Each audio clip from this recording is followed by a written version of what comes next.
Hello and welcome to Sleepy Classes. तो आज हम डिस्कस करेंगे आज के न्यूज़पेपर के करंट अफेयर्स, जिसमें हम मेजरली यहाँ पे करंट अफेयर डिस्कस करेंगे। इंपॉर्टेंट पॉइंटर्स क्या हैं उसके रिगार्डिंग हम क्वेश्चन देख सकते हैं कि पॉसिबली क्या पूछा जा सकता है।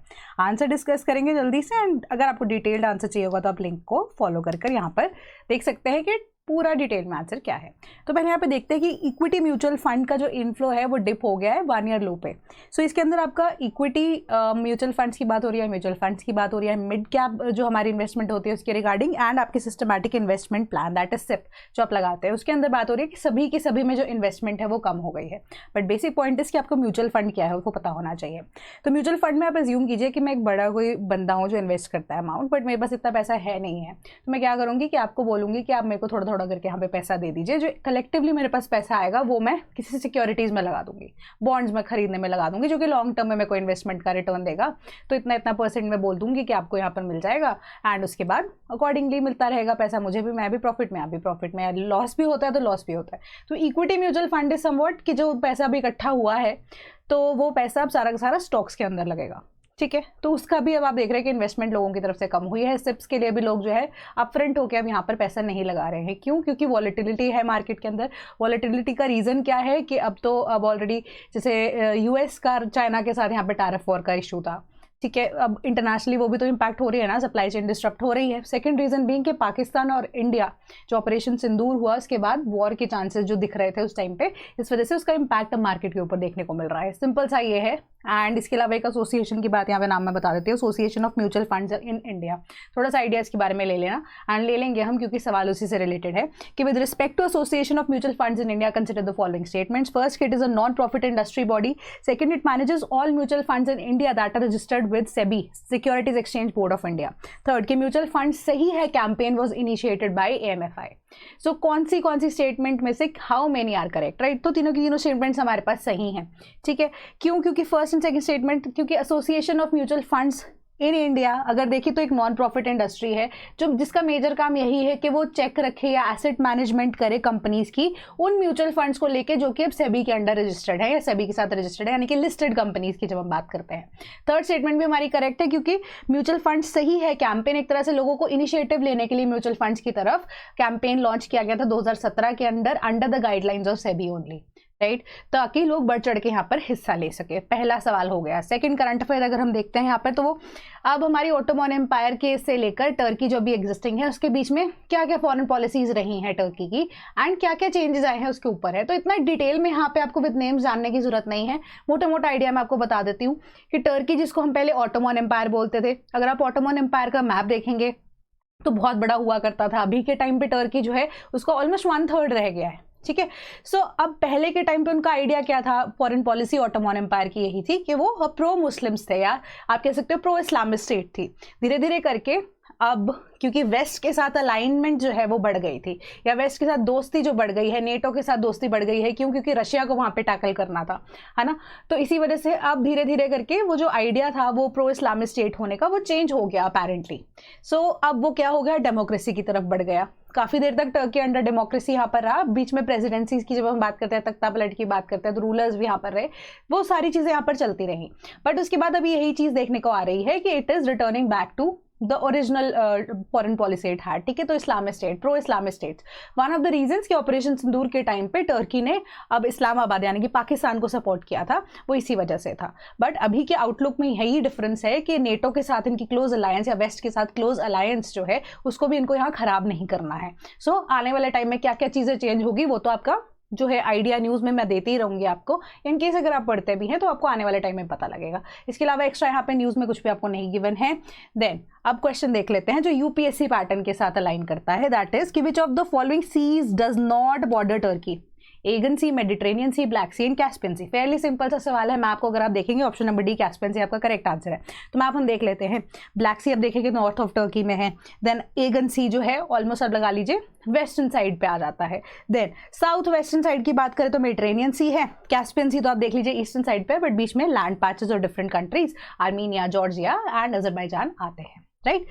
नेक्स्ट क्वेश्चन, उससे पहले करंट अफेयर देख लेते हैं। तो शिपकिला जो है अब वो एक्सेसिबल हो गया यहाँ पर, है ना, एक्सेस प्रोवाइड किया जा रहा है। कैसे कि शिपकिला पास, जिसकी अगर हम यहाँ पे मैप वाइज फोटो भी देखें तो समवॉट यहाँ पे लाई करता है कहीं पे, ठीक है। तो स्ट्रेटेजिकली इंपॉर्टेंट इसको इसलिए बोला गया क्योंकि अब ऑटोनॉमस तिब्बत और इंडिया के बीच का ये लिंक है, एक तरह से पास है, माउंटेन पास है। पास का क्या मतलब होता है कि माउंटेन को बेसिकली बीच में से काट के आप एक रास्ता बना रहे हैं, है ना।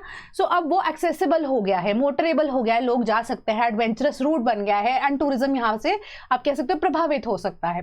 अब स्ट्रेटेजिकली इंपॉर्टेंट क्यों? क्योंकि बॉर्डर है, इंटरनेशनल बॉर्डर है, तो वहां पे अब सरकार के लिए एक्सेसिबिलिटी यहाँ पे प्रोवाइड होना एक अच्छी चीज है। हाँ, कि आने वाले टाइम में भगवान ना करे अगर चाइना और इंडिया की वॉर हो जाती है तो it will provide accessibility, right. Important place बन गई है। उसके अलावा अभी जो अगर हम देखें तो वो रिलीजियस फायदा भी लोगों को हो रहा है। क्यों?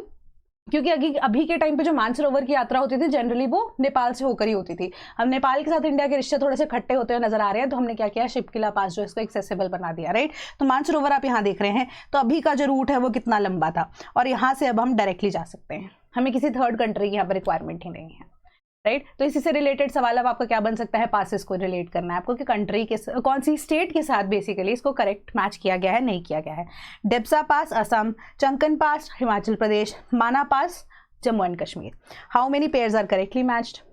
करेक्ट आंसर है option number D, none of them are correctly matched, ठीक है। डेप्सा पास हिमाचल में है, चंकन पास अरुणाचल में है एंड देन माना पास की बात करें तो वो उत्तराखंड में है, ठीक है। सो इसके ऊपर यहाँ पर थोड़ा सा फोकस रख लेना, आइडिया थोड़ा सा लेते रहिएगा। बट यूपीएससी का जो सवाल है ना यहाँ पे जो वो पूछ सकता है इसके रिगार्डिंग, वो यही है कि दो कौन सी जगहों को लिंक करता है, कौन सी स्टेट में कौन सा पास है। वो स्टेट पीएससीज में क्वेश्चन जनरली आता है, कौन सी दो जगहों को यहाँ पर कनेक्ट करता है वो पास, उसको भी ध्यान में रखना।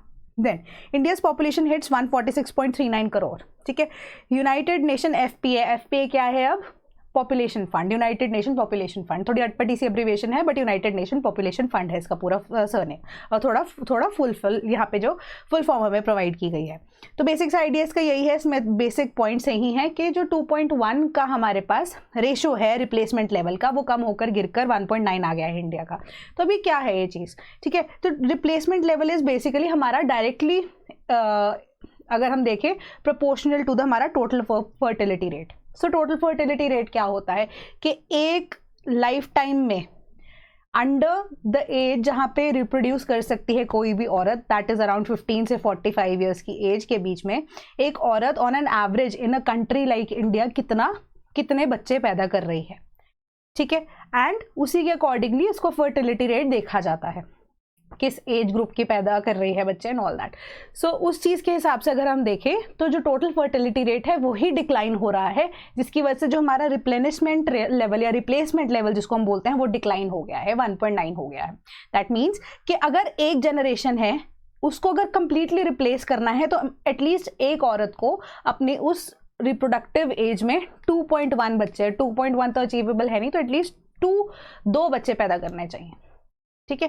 तभी की तभी पिछली पूरी जनरेशन वो रिप्लेस हो पाएगी। बट अब उससे कम हो गया है लेवल, तो आने वाले टाइम में हम क्या इस चीज़ से अज्यूम कर सकते हैं, हमारी जो पॉपुलेशन है वो धीरे धीरे कम होनी शुरू हो जाएगी। सभी के हिसाब से अगर हम देख रहे हैं तो पॉपुलेशन जो है हमारी राइज होती जा रही है, धीरे धीरे करके वो कम होनी शुरू हो गई है, रिप्लेसमेंट लेवल जो है वो कम हो गया है, ठीक है। सो इसी के रिगार्डिंग यहाँ पर एल्डरली पॉपुलेशन की उन्होंने बात बताई कि इंडिया में एटलीस्ट 7% ऐसे लोग हैं का फिगर दिया उन्होंने, एंड कहा कि ये जो आइडिया उन्होंने लगाया ना ये जो पॉपुलेशन का, ये 2011 के डेटा के हिसाब से निकाला है, क्योंकि 2021 में जो डेटा सेंसस का आना था वो अब अपेरेंटली क्या हो गया, शिफ्ट हो गया 2027 के लिए, राइट। तो यहाँ पे जो ये चैप्टर है आपका डेमोग्राफिक ट्रांजिशन, डेमोग्राफिक डिविडेंड जैसी जो हम टर्म्स है ये सब पढ़ते रहते हैं, डेमोग्राफी से रिलेटेड ही है, राइट। सो ऐसे जो जितने भी आइडियाज है, जितनी भी डेफिनेशंस हैं उनके ऊपर थोड़ा सा ध्यान दे दीजिएगा।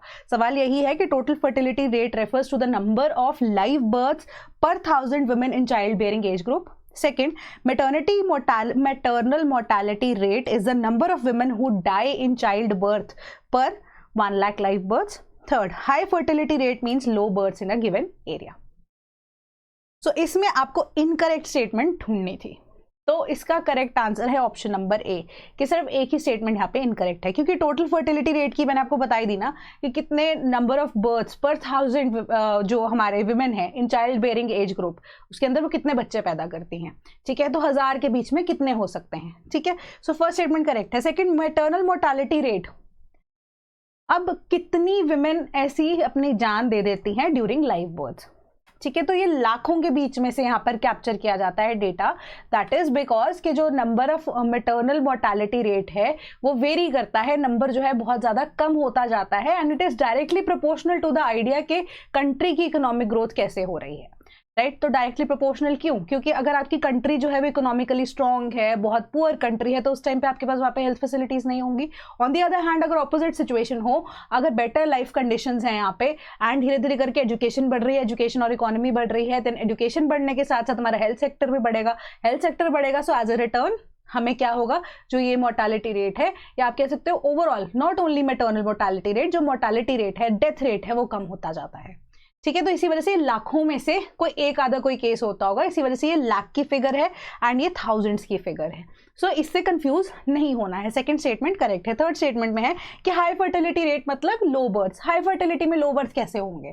ठीक है, ओनली पॉसिबल सिचुएशन इज कि जब आपकी सोसाइटी बिल्कुल ऐसे सिचुएशन पे पहुंच गई है कि जहाँ पे सब पूरी तरह से अवेयर है। वो तो एक तरह से हाइपोथेटिकल सिचुएशन ही हुई ना, कि जहाँ पे 100% आपने literacy everything you have achieved कि अब आप वो चीज़ कर सकते हो, तो बहुत ही लो, मतलब बहुत ही ज़्यादा ऐसे हाइपोथेटिकल सिचुएशन है, ऐसे ख्याली पुलाव पकाने वाली बात है।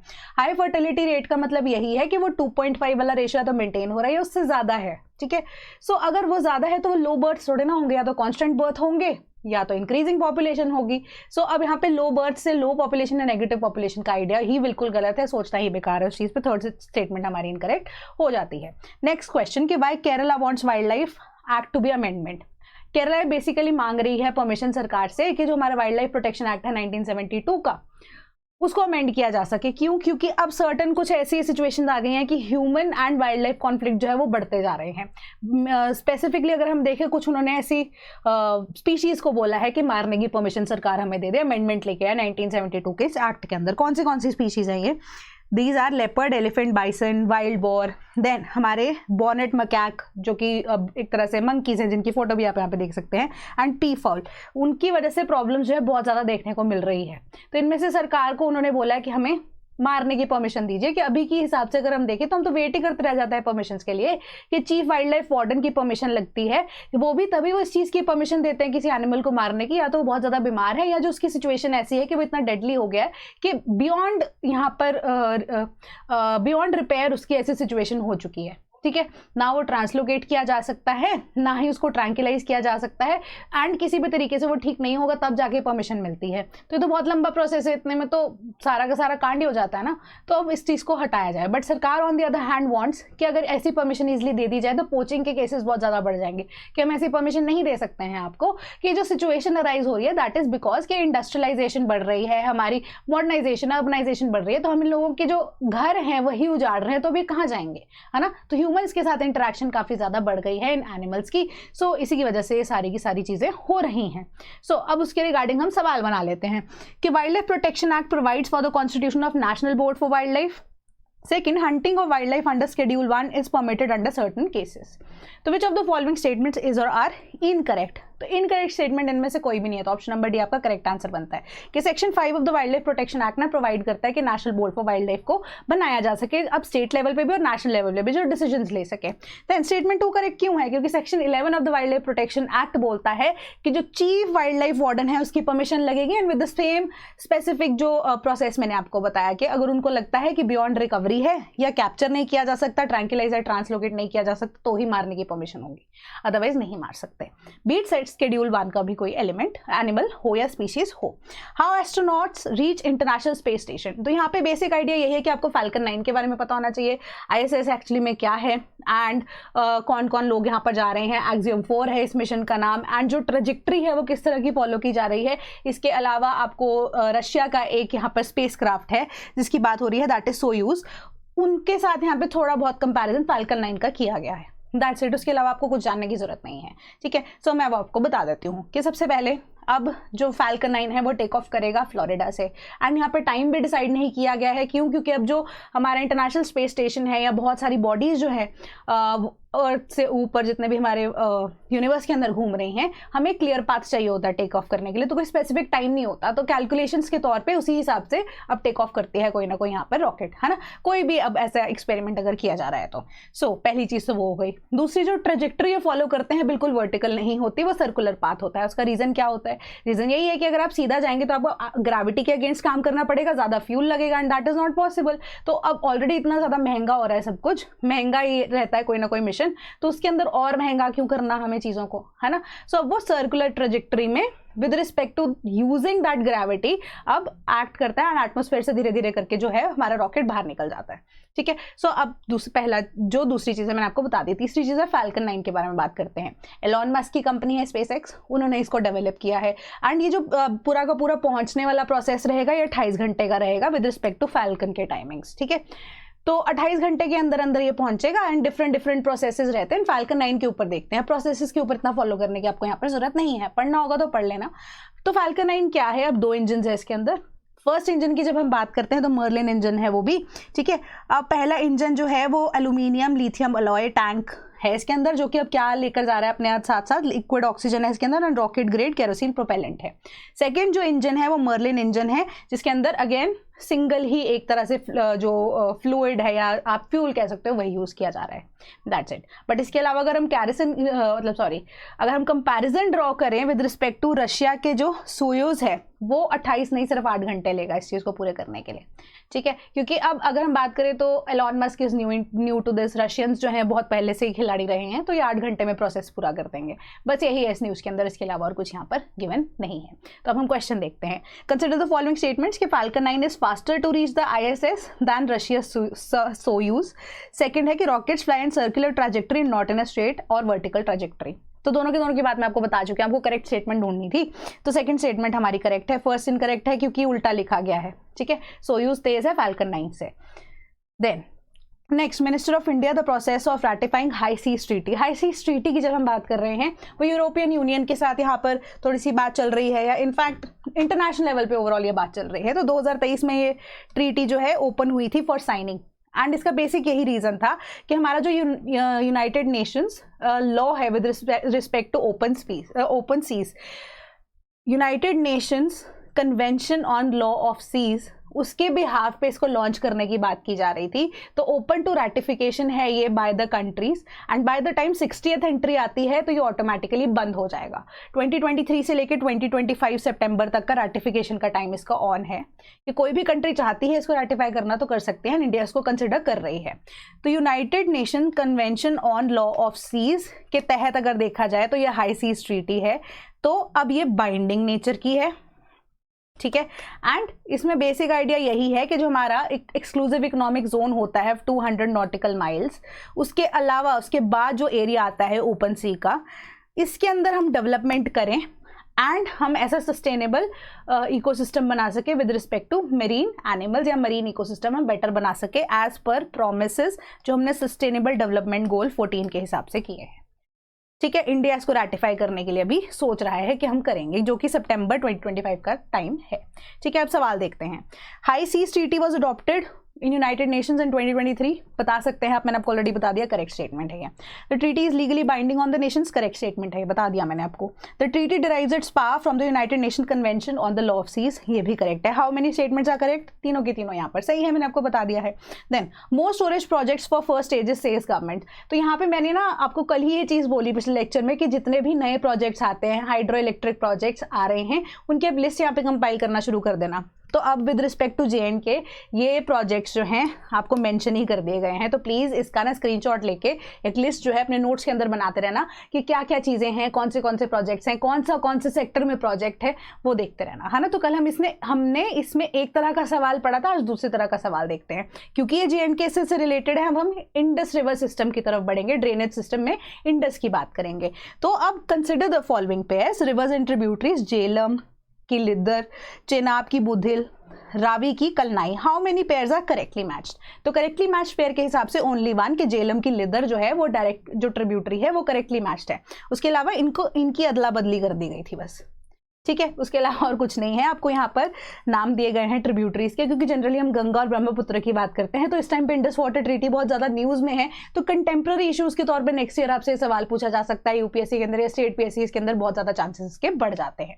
नेक्स्ट, अब आपकी week after UK deal, European Union and China wrap up IPR talks. So basic idea यहाँ पे यही है कि 23 टॉपिक्स थे 23 चैप्टर्स है जिसके ऊपर डिस्कशन हो रही थी, जिनमें से 5 चैप्टर्स के ऊपर यहाँ पे इंडिया ने डील क्रैक कर लिया, including that of intellectual property rights. ठीक है, तो अभी यहाँ पे जो न्यूज़ है वो यही कह रही है कि हमने जो है एक आइडिया या मौका खो दिया था कि जो यूरोपियन यूनियन है या यूके है, बेसिकली यूरोपियन यूनियन है, उन्होंने ये चीज़ बोली कि इंडिया में जो हम सामान भेजेंगे उसके ऊपर इतने टैरिफ्स नहीं लगेंगे, टैरिफ फ्री रहेगा वो। तो India wanted to ratify that, तो वो हो पाई नहीं हो पाई उसके ऊपर डिस्कशन अभी जारी है। वैसे तो मोस्ट प्रोबेबली नहीं हो पाई, इंडिया ने ये चांस जो है वो लूज कर दिया है।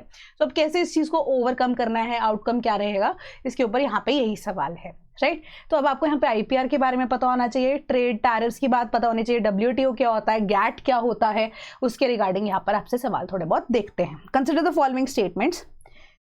क्या क्या है ये? EU की बात हो रही है, रिलेटेड सवाल है कि original countries who form the European Union व Belgium, France, Germany, Italy, Britain and Netherlands. Second, EU accounts for 5.6% of the world's population. कौन सी स्टेटमेंट यहाँ पर करेक्ट है?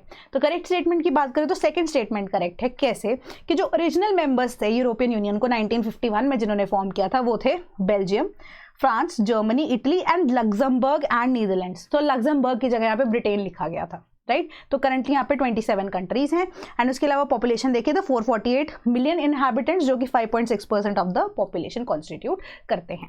देन जयशंकर जो है अब डील विद US के साथ होपफुल है। यहाँ पे बेसिक इसका आइडिया यही है न्यूज़ का कि जो टैरिफ पॉलिसीज है वो 9 जुलाई ऑनवर्ड एप्लीकेबल रहेगी, ठीक है। सो उसके अकॉर्डिंगली आइडिया यही है कि जो US है वो बेसिक 10% टैक्स टैरिफ्स तो सभी के ऊपर लगाएगा, बाकी कंट्री स्पेसिफिक जो है अब नंबर, अमाउंट या परसेंटेज ऑफ टैक्स जो है वो वेरी करेगा। तो इंडिया चाहती है कि अब बायलेटरल ट्रीटमेंट के थ्रू या बायलेटरल ट्रेड के थ्रू या एग्रीमेंट के थ्रू US के साथ थोड़ा सा ऐसा सिचुएशन बना ले कि इंडिया थोड़ा फायदे में रहे। सो हमने यही चीज़ डिस्कस की थी 3 या 4 लेक्चर्स पहले, जब जहाँ पे हमने कहा था कि एप्पल्स जो हैं या एवरीथिंग, नट्स वगैरह जो भी, अब ऐसी सिचुएशन या ऐसे प्रोडक्ट्स जो कि इंडिया की मार्केट को हैम्पर नहीं कर रहे, US से हमें इंपोर्ट करने शुरू कर देने चाहिए एंड इन रिटर्न हम अपना सामान वहाँ पे भेजना शुरू करें, ठीक है। तो इसी तरीके से हमारा ट्रेड एस्टैब्लिश होगा, कुछ वैसा सा, ठीक है। सो उसी के ऊपर ये कहानी डेवलप हो रही है, इसके अलावा और एक्स्ट्रा कुछ यहाँ पर आपको नहीं बताया गया है।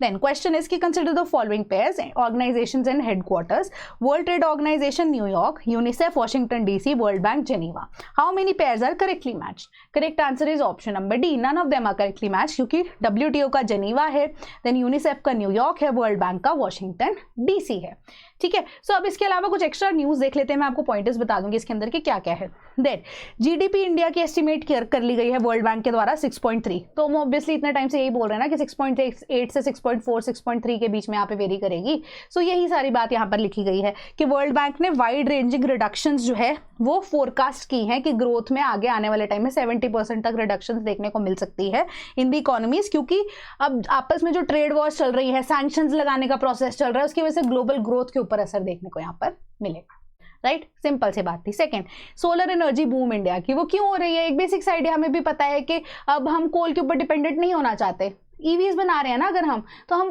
ऑब्वियसली अब इलेक्ट्रिसिटी भी तो हम चाहेंगे कि क्लीन इलेक्ट्रिसिटी बने। तो लोगों के अब रूफटॉप पैनल वाला हमारा जो गवर्नमेंट ने इतना सामान हमें बोला है, इतना ज़्यादा हमें इनिशिएटिव के लिए प्रोत्साहन दिया है, तो ऑब्वियसली रूफटॉप पैनल्स की यहाँ पे बात चल रही है, ठीक है। सो अब वो सब कुछ भी हो रहा है। इसके अलावा हमारे पास अब हाइड्रो इलेक्ट्रिक प्रोजेक्ट्स इतने ज़्यादा चल रहे हैं। अभी हमने पिछले स्लाइड्स में कुछ न्यूज़ देखी है ना, तो डेली बेसिस पे अगर वो भी हो रहा है तो हम कोल के ऊपर डिपेंडेंट क्यों रहेंगे? तो हमारी सोलर एनर्जी से बूस्टअप जो है इंडस्ट्री हो रही है, राइट। तो हम कोल से हटकर अब क्लीनर एनर्जी की तरफ चल रहे हैं, ये सब कुछ ये न्यूज़ बता रही है। एंड मॉनसून का इंपॉर्टेंटली कि पहले मॉनसून जो है वो जल्दी था, है ना। अब प्री मॉनसून जो शार्स थे वो ऑलरेडी मई के लास्ट वीक में ही आ गए थे, बट अब मॉनसून का माना जा रहा है कि वो वीक हो गया थोड़ा सा, and as per the original timings ही अब वो आएगा। वैसे नॉर्मल मॉनसून होगा, बट जो हमारा जून के आसपास जो साउथ के स्टेट्स में आना शुरू होता है वो उसी हिसाब से अब प्रोसीड करेगा हमारा मॉनसून। एंड इम्पैक्ट इसका एग्रीकल्चर के ऊपर देखने को मिल रहा है कि पहले बारिश हो गई, अब सूखा पड़ गया, अब हीट वेव चल रही है नॉर्दर्न स्टेट्स के अंदर, so on and so fourth. ये सारी चीज़ें कि क्या क्या इम्पैक्ट हो सकता है ऐसी सिचुएशन में हार्वेस्ट के ऊपर। एंड एग्रीकल्चरल इंडस्ट्री अगर यानी कि प्राइमरी इंडस्ट्री जो है हमारी हैम्पर होती है, तो उसी हिसाब से बाकी इंडस्ट्रीज के ऊपर भी फर्क देखने को पड़ता है।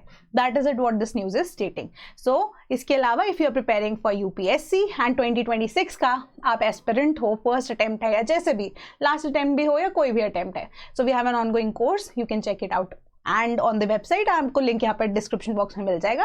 एंड इसके अलावा अगर आप टेस्ट सीरीज का भी हिस्सा बनना चाहते हैं तो इसका लिंक भी आपको डिस्क्रिप्शन बॉक्स में बनेगा। Do have a look at this as well, ठीक है। That is all from my side today, thank you so much.